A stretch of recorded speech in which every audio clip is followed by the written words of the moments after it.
Jax's revenge domain. I was flying to Munich to close a $2.2 billion merger when my phone buzzed. Access denied. The board had voted to fire me mid-air, assuming I'd be helpless until I landed. They were wrong. I bought the in-flight Wi-Fi, called their biggest rival, and turned their celebration into a funeral. My name is Timothy Brennan. I'm 54 years old, and I just learned that experience beats arrogance every damn time. The flight attendant placed a glass of sparkling water on my tray table, her smile practiced and polite. "We'll be pushing back in 5 minutes, Mr. Brennan. Can I get you anything else before takeoff?"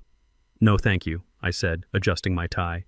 It was a conservative navy blue, the kind you wear when you're about to sign the most important contract of your life. "Just the Wi-Fi code, please. I have some last-minute documents to review." She handed me a small card and I unlocked my phone, tapping the email icon. I expected to see the final draft of the Yamamoto Agreement, a $2.2 billion acquisition I had spent 18 months cultivating. It was the deal that would secure my kids' college funds and keep my ex-wife from dragging me back to court over that alimony modification she'd been threatening. Sarah had already texted me twice this week about our daughter Emma's SAT prep costs and our son Jake's summer engineering camp fees. The divorce settlement was bleeding me dry, but this deal would change everything. One signature and I'd have enough commission to breathe easy for the first time in 2 years. Instead, my screen blinked. A gray box appeared in the center of the display. Exchange password required. That was odd. I typed in my password, a complex string I changed every 90 days per protocol. Incorrect password. My stomach dropped.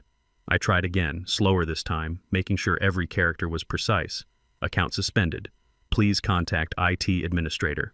A cold sweat broke out on my forehead. I wasn't just any employee. I was the senior VP of strategic partnerships, the guy who brought in 40% of the company's revenue. My account didn't get suspended for glitches. I switched to our internal messaging system. "You have been removed from this workspace." The plane lurched as we pushed back from the gate. The familiar anxiety I'd been fighting since the divorce started clawing at my chest. I opened my personal email, hands trembling slightly, and found what I was looking for. Time-stamped 4 minutes ago. Subject: Notice of Termination of Employment. Timothy Brennan. The sender wasn't HR. It was from the office of CEO Oliver Kane. Oliver had taken over 8 months ago, a 32-year-old visionary brought in by the board to modernize our operations. In Oliver's world, modernization meant replacing experienced negotiators with AI chatbots and firing anyone over 45 who made more than 6 figures. We'd clashed in every board meeting since his arrival. He called me legacy overhead. I called him a liability. I tapped the email open with a shaking finger. It was brief and cold as a scalpel. "Dear Timothy, effective immediately, your services are no longer required. The board has voted to terminate your contract for cause, citing philosophical misalignment with the company's future direction. A severance package is contingent upon your signing of the attached NDA. Do not contact any clients. Your company devices will be remotely wiped within 1 hour." The plane's engines roared to life, a deep, vibrating thrum that shook the floor beneath my feet. We were taxiing toward takeoff, and I was trapped in a metal tube at 30,000 feet, completely cut off from my servers, my files, and my contact list. Heading toward a meeting I was no longer authorized to attend. Oliver had timed this perfectly. He knew I was on Flight 442 to Munich. He waited until the doors closed, until I was trapped in the sky for the next 9 hours, where I couldn't fight back, couldn't call a lawyer, and couldn't warn the client. The son of a bitch thought he had checkmated me. I looked out the window as the runway blurred into streaks of gray concrete. The wheels left the ground, and New York fell away below us. I reached into my briefcase and pulled out my personal laptop. It was an older Dell, heavy and scratched from years of travel, but it had one feature Oliver had forgotten about: a local hard drive with my entire professional life backed up. "You think you can silence me with a push notification, Oliver?" I muttered under my breath, flipping the screen open. "You just made the biggest mistake of your short career." The seatbelt sign chimed off at 10,000 feet. Around me, other first-class passengers were settling in for the long flight to Europe. Business travelers pulling out tablets, a couple sharing champagne, an elderly man already asleep behind his eye mask. To them, this was just another Tuesday. To me, it was war. I connected to the in-flight Wi-Fi immediately. The connection was slow and expensive, $40 for the full flight, but it was my only lifeline to the outside world. First thing I did was check other flights to Munich. If Oliver fired me, he didn't just want me gone from the company. He wanted the credit for the Yamamoto deal.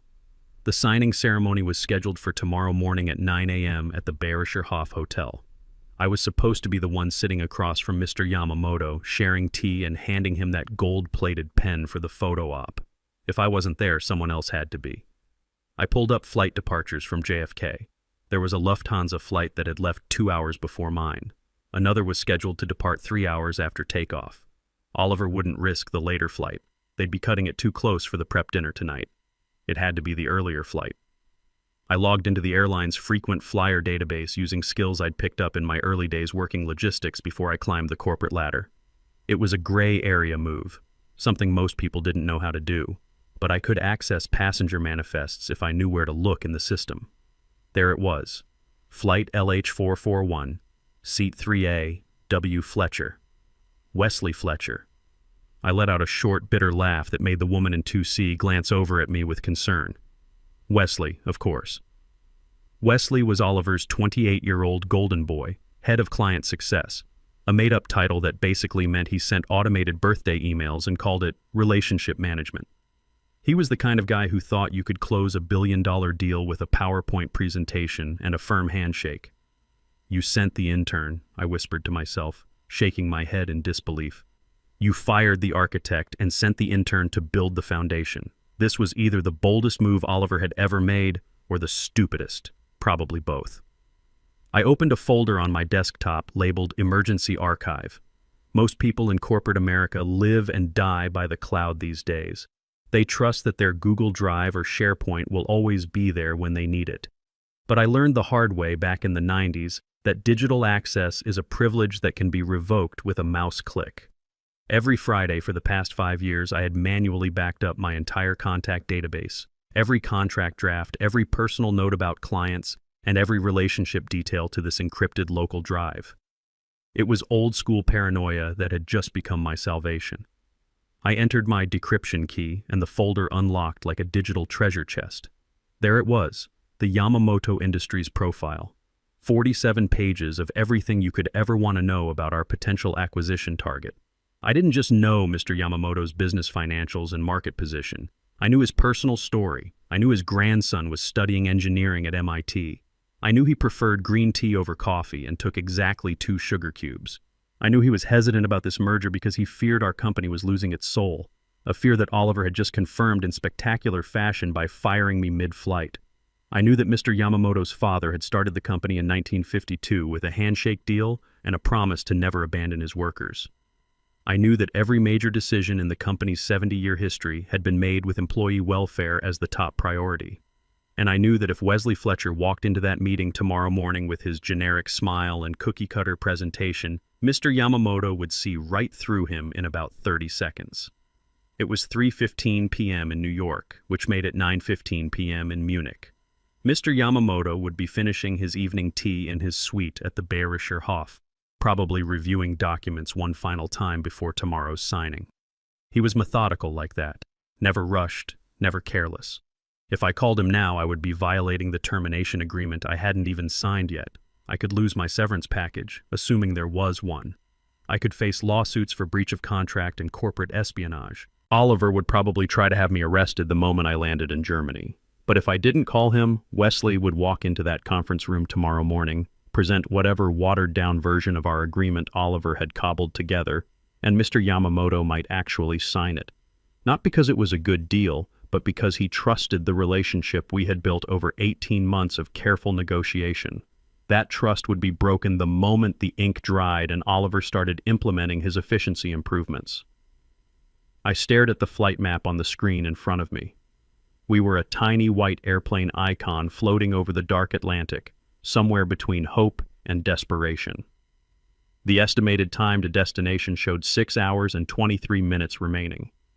I wasn't going to just kill this deal. That wouldn't be enough. Oliver wanted to play games with my livelihood. He wanted to strand me at 35,000 feet and steal 18 months of my work. I was going to do more than crash his celebration. I was going to hijack the entire operation. I opened a new browser tab and searched for Apex Industries. Their CEO, Jonathan Pierce, had been trying to poach me for the better part of a decade. We'd competed against each other on dozens of deals over the years. Sometimes he won, sometimes I did, but we'd always maintained a professional respect that bordered on friendship. Jonathan understood the old rules of business. Relationships mattered. Your word meant something.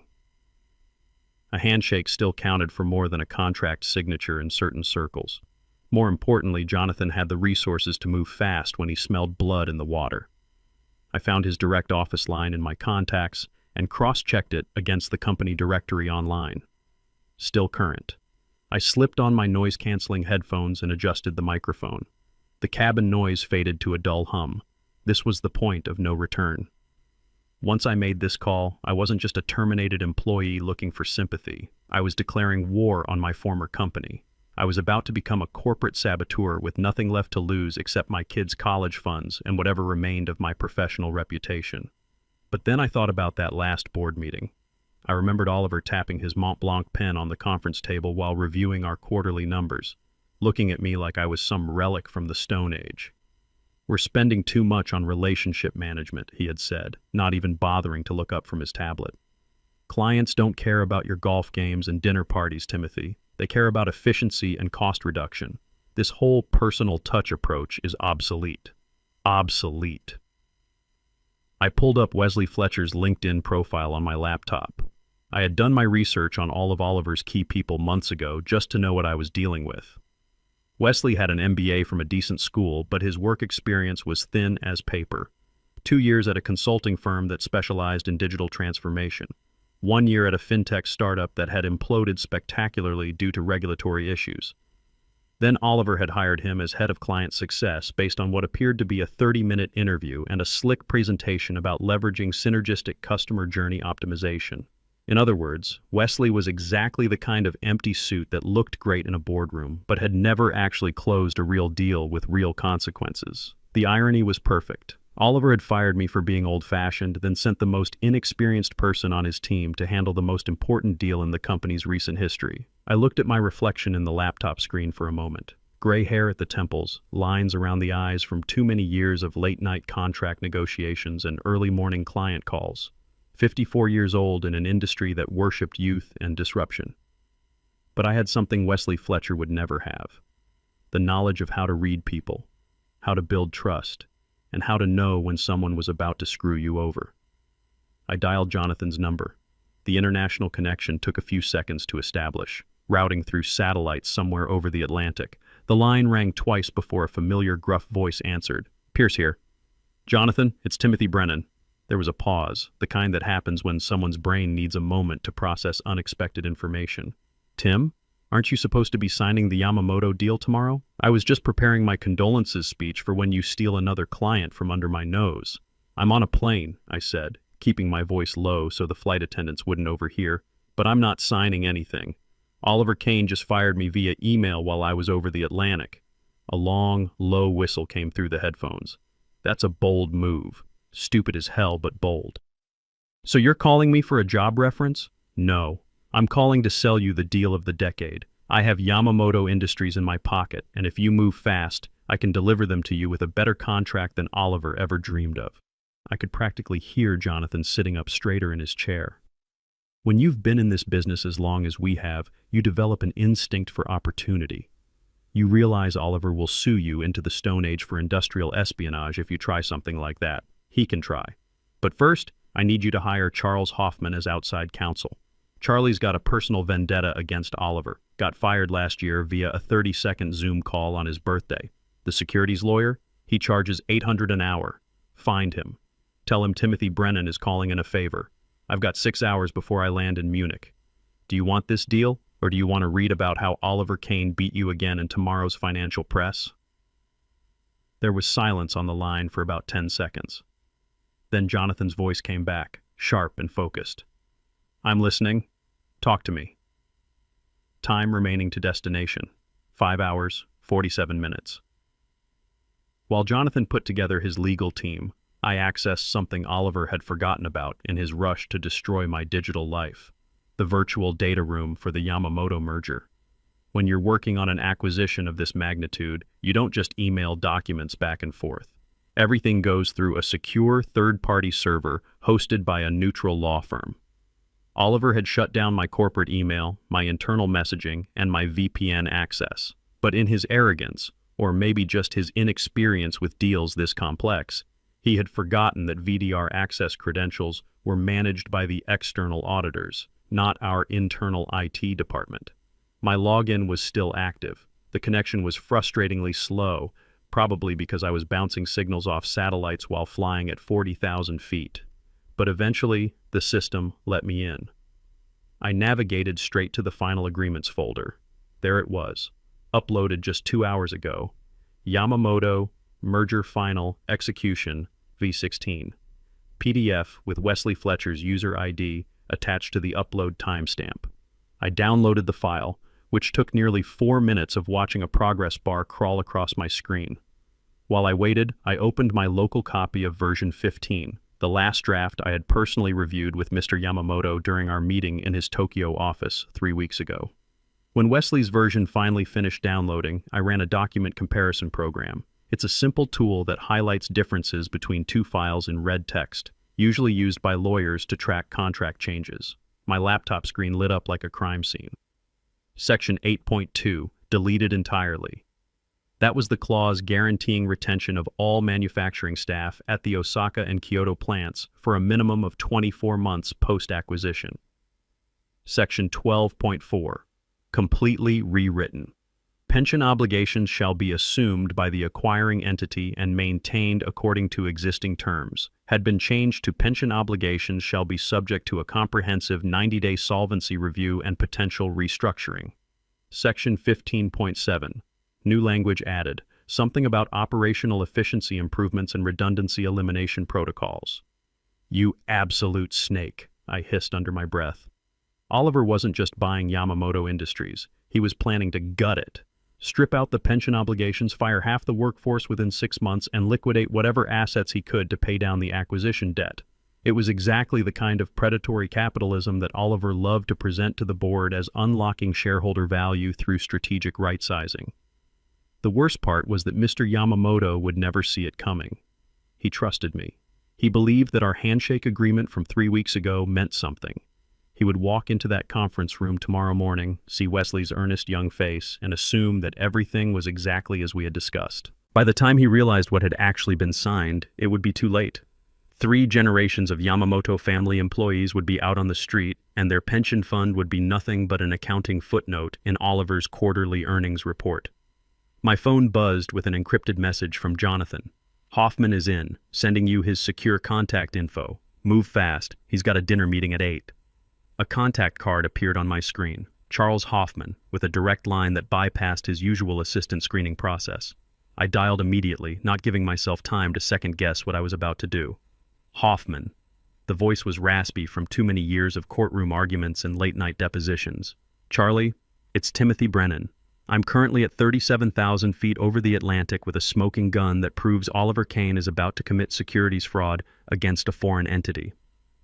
There was the sound of a lighter clicking, followed by the distinctive inhale of someone taking their first drag of the evening. Oliver Kane, the boy wonder. I heard he clipped your wings today. Rough way to go out after 30 years, Tim. I'm not going out, I said, staring at the damning document comparison on my screen. I'm taking him down. But I need to know, do I have legal standing to disclose VDR documents after receiving termination notice but before signing a separation agreement? Charlie's laugh sounded like gravel in a cement mixer. Technically, no. You'd be violating confidentiality clauses that are still in effect. Oliver would sue you for every penny you have, then go after your pension for good measure. My heart sank. So I'm dead in the water. I didn't say that, Charlie countered quickly. I said you can't leak the documents directly, but you can consult on them. Listen carefully, Tim. Did you actually sign that termination acknowledgement yet? No, I'm on a plane. Haven't even read the full agreement. Good. Then technically, under New York employment law, you haven't been properly notified of termination. Email notification isn't sufficient for executive-level dismissal without either certified mail delivery or digital signature confirmation. You're in what we call a quantum state of employment, both terminated and not terminated until the paperwork is complete. So what's my play here? You don't send anything directly to the client, Charlie said, his voice dropping to a conspiratorial whisper. You send it all to me. I'm an officer of the court with a prior professional relationship with Yamamoto's legal team from the due diligence work we did on their German subsidiary 3 years ago. If I receive a whistleblower tip concerning potential securities fraud in an international transaction, I'm legally obligated to investigate and report my findings. You're going to launder the intelligence, I realized. I'm going to perform my civic duty as an officer of the court, Charlie corrected. Send me everything you've got, then get Jonathan to draft a counteroffer letter. Not for you, for Yamamoto directly.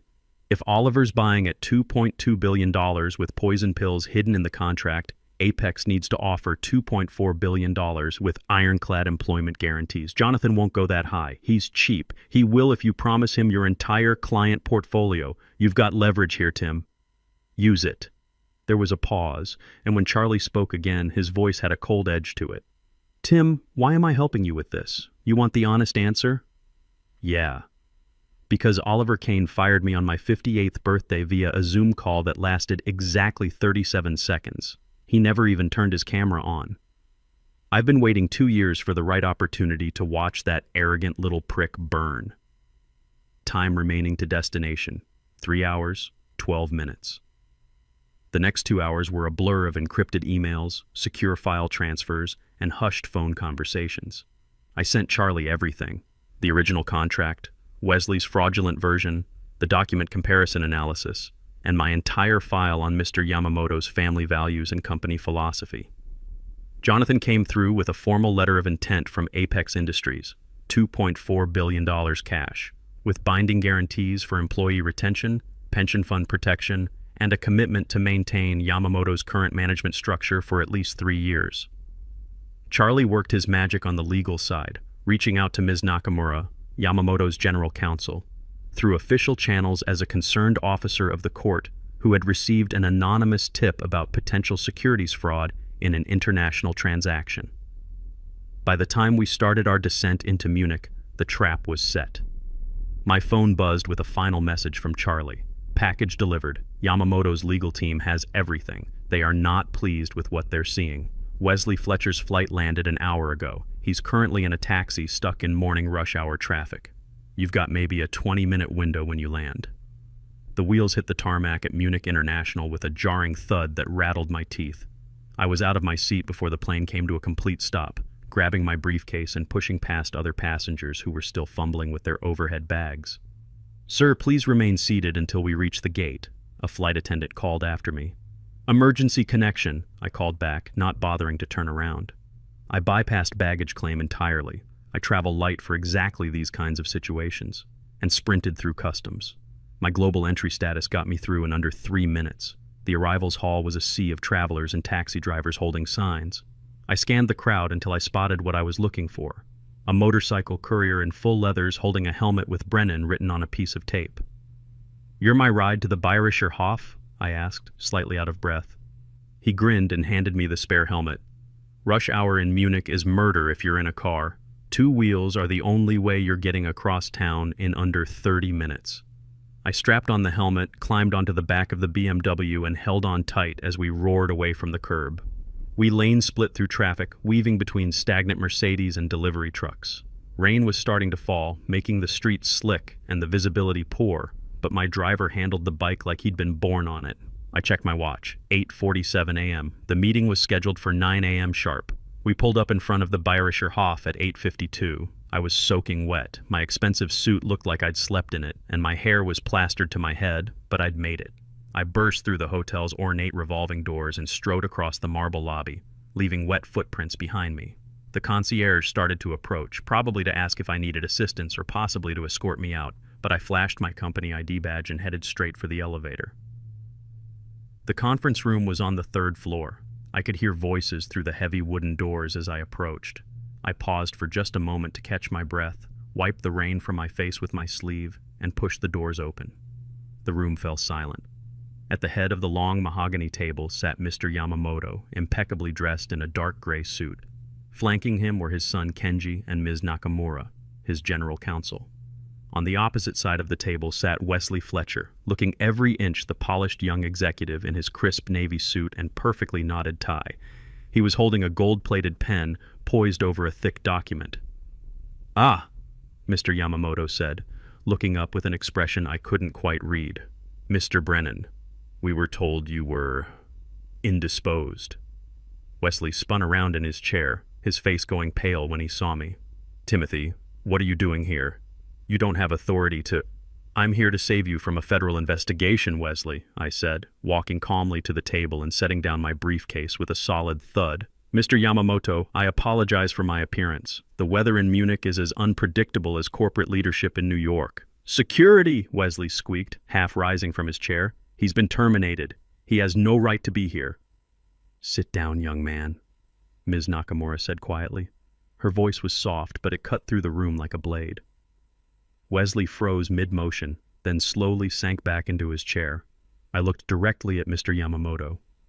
"Sir, the document in front of you is not the agreement we negotiated. Section 8 has been deleted. The employment guarantees are gone. The pension protections have been replaced with solvency review language that essentially gives them permission to steal your employees' retirement funds." Wesley's face went from pale to bright red. "That's a complete lie. These are just standard legal updates, boilerplate language improvements." Ms. Nakamura slid a document across the table toward Wesley. It was the side-by-side comparison Charlie had prepared, showing every deletion and modification in stark detail. "We received this analysis from a concerned party early this morning, Mr. Fletcher. Would you care to explain these discrepancies?" Wesley stared at the document like it was written in a foreign language. His mouth opened and closed several times before any words came out. I didn't personally review every clause. The legal department assured me these were minor formatting changes." "You are the representative of your company," Mr. Yamamoto said softly. "You carry their honor in your hands." He closed the folder in front of him with finality. "And it appears that honor has been compromised." Mr. Yamamoto stood up. "The agreement is terminated." "Wait," I said, and the entire room seemed to hold its breath.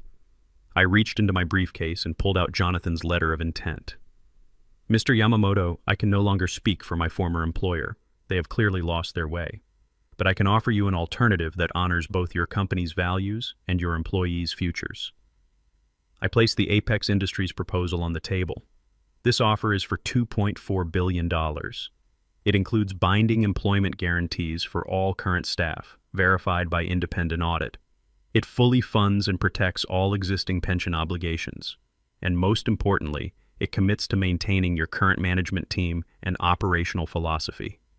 Mr. Yamamoto picked up the document and read the first page carefully, then flipped to the signature page. A slow smile spread across his weathered face. "And your role in this new arrangement, Mr. Brennan?"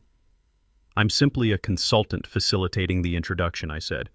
"My only condition was ensuring your people are protected." Mr. Yamamoto pulled his fountain pen from his jacket pocket. "Oliver Kane. He is the one who sent the termination email, yes?" "Yes, sir." "Then I believe," Mr. Yamamoto said, signing his name with a flourish, "I would very much enjoy doing business with his competitor instead." The next few weeks were a whirlwind I'll never forget. Oliver's company stock plummeted 28% when news of the failed merger hit the financial press. The SEC investigation that Charlie had triggered led to Oliver facing criminal charges for securities fraud. Wesley Fletcher was fired within 48 hours and became a cautionary tale about sending boys to do men's work. Jonathan Pierce made good on his promises. I came on board as Senior Vice President of Strategic Partnerships at Apex Industries with a compensation package that finally gave me breathing room with Sarah's alimony demands and put both kids' college educations on solid financial ground. But the real satisfaction came 6 months later, when the board of my old company, facing bankruptcy and regulatory scrutiny, approached Apex about a rescue acquisition. Jonathan asked me to lead the negotiations. I walked back into that familiar boardroom, this time representing the buyer instead of being the one getting bought out. Oliver was long gone by then, but I made sure the employment contracts for all the good people who'd been caught in his wake included strong protections and fair severance packages. As I sit here now, looking out at the lake from my deck on a Saturday evening, I realize something important. Getting fired at 35,000 feet was the best thing that ever happened to me. Sometimes you need to lose everything to remember what really matters. Not just the money or the title, but the relationships you build and the integrity you maintain along the way. My phone is inside on the kitchen counter and it's going to stay there. The kids are coming for dinner tomorrow, my mortgage is paid down, and I've got a bottle of wine that's been waiting for exactly this kind of peaceful evening. Sometimes the old ways still work best. Sometimes experience beats innovation. And sometimes when they try to ground you at 35,000 feet, you just need to remember that you've always known how to fly. In the end, they didn't fire me at 35,000 feet. They just gave me the altitude I needed to see the bigger picture and plot a better course. Sometimes the best revenge isn't getting even. It's getting ahead and taking everyone who matters with you.